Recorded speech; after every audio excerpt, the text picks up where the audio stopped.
আসসালামু আলাইকুম। মোবাইলে এমবি আছে, মোবাইলে ডাটা আছে, কিন্তু ইন্টারনেট চলে না। অর্থাৎ আপনার মোবাইলে এমবি আছে কিন্তু আপনার মোবাইল দিয়ে আপনি ইন্টারনেট চালাতে পারতেছেন না, ফেসবুক চালাতে পারতেছেন না, এমনকি আপনি ইউটিউবে যদি কোনো ভিডিও দেখতে চান ইউটিউবও চালাতে পারতেছেন না।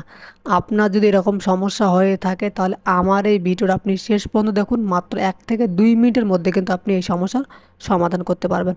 তো প্রথমে আপনি আপনার ফোনের যে সেটিংস আছে এখানে চলে আসবেন। আসার পর এখানে দেখেন লেখা আছে নেটওয়ার্ক অ্যান্ড ইন্টারনেট, এখানে ক্লিক করবেন। ক্লিক করার পর এখানে আপনার সিম দুটো দেখাবে, রবি এবং গ্রামীণ। আপনার বাংলালিংক থাকতে পারে, এয়ারটেল থাকতে পারে। তো আপনার যেই সিমে এমবি আছে কিন্তু ইন্টারনেট চলতেছে না সেই সিমের উপর ক্লিক করবেন। আমি রবি সিম দিয়ে আপনাদেরকে দেখাইতেছি। আমি রবি সিমের উপর ক্লিক করলাম। ক্লিক করার পর এখানে আপনি একটু নিচের দিকে চলে আসবেন। আসার পর এখানে দেখেন লেখা আছে ভিওএলইটি, এখানে ক্লিক করে এটা আপনার বন্ধ করা থাকবে, এটাকে আপনি এবার চালু করে দিবেন। দেন এখানে দেখেন লেখা আছে প্রিফাইড নেটওয়ার্ক টাইপ, এর উপর ক্লিক করবেন।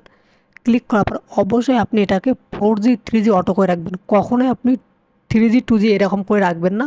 আপনাকে অবশ্যই কিন্তু দেখেন আমার এখন নেট পাইতেছেন, আপনাকে 4G 3G 2G অটো করে রাখতে হবে।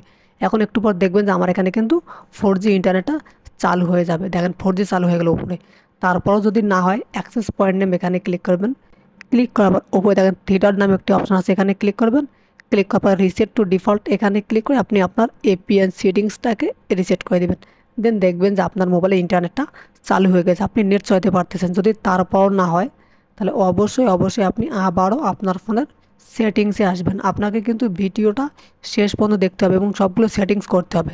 সেটিংসে আসার পর আপনি ওপরে সার্চ অপশানে গিয়ে সার্চ করবেন রিসেট, RESET, রিসেট লিখে সার্চ করবেন। সার্চ করার পর একটু অপেক্ষা করবেন। অবশ্যই কিন্তু আপনার কাজ হবে, কিন্তু আপনাকে অবশ্যই ভিডিওটি শেষ পর্যন্ত দেখতে হবে এবং প্রতিটা সেটিংসে করতে হবে।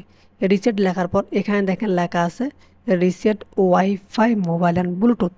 আপনার এরকম থাকবে অথবা যে রিসেট অপশন থাকবে, আপনি যে কোনো একটায় ক্লিক করে দেবেন। ক্লিক করে দেওয়ার পর এখানে দেখেন reset wifi mobile and Bluetooth, এখানে ক্লিক করবেন। ক্লিক করার পর এখানে দেখেন রবি এবং গ্রামীণ সিম দেখাইতেছে। তো আপনার যেই সিমে এমবি আছে, ডাটা আছে, কিন্তু ইন্টারনেট চলে না, আপনি সেই সিমটা সিলেক্ট করে নেবেন। তো আমি রবি সিম নিলাম। নেওয়ার পর দেখেন রিসেট সেটিং এর উপর ক্লিক করবেন। ক্লিক করার পর আপনি আপনার স্ক্রিনের পিনটি দিবেন। তারপর এখানে দেখেন রিসেট সেটিংয়ে ক্লিক করবেন। নিচে রিসেট সেটিংয়ে ক্লিক করলে কিন্তু নেটওয়ার্কটা রিসেট হয়ে যাবে। তখন দেখবেন যে আপনার ফোনের ইন্টারনেট চলতেছে।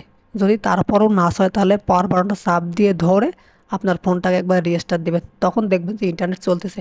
যদি তারপরও না চলে তাহলে কিন্তু আপনাকে অবশ্যই আপনার মাই জিপি অ্যাপস বা মাই রবি অ্যাপসে আসতে হবে। আসার পর আপনার এখানে দেখতে হবে যে আপনার এমবির মেয়াদ আছে কিনা, বা আপনার সিমে যে টাকা রিচার্জ করছেন টাকার মেয়াদ আছে কিনা।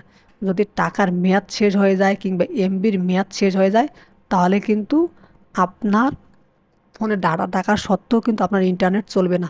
দ্বিতীয়ত আপনি যদি স্ট্রিমিং ইন্টারনেট কেনেন তাহলেও কিন্তু আপনি স্ট্রিমিং ইন্টারনেট দিয়ে সব কিছু ব্যবহার করতে পারবেন না। আশা করি আপনি বুঝতে পারছেন। যদি ভিডিওটি ভালো লেগে থাকে তাহলে প্লিজ সাবস্ক্রাইব করে শেয়ার করে দেবেন।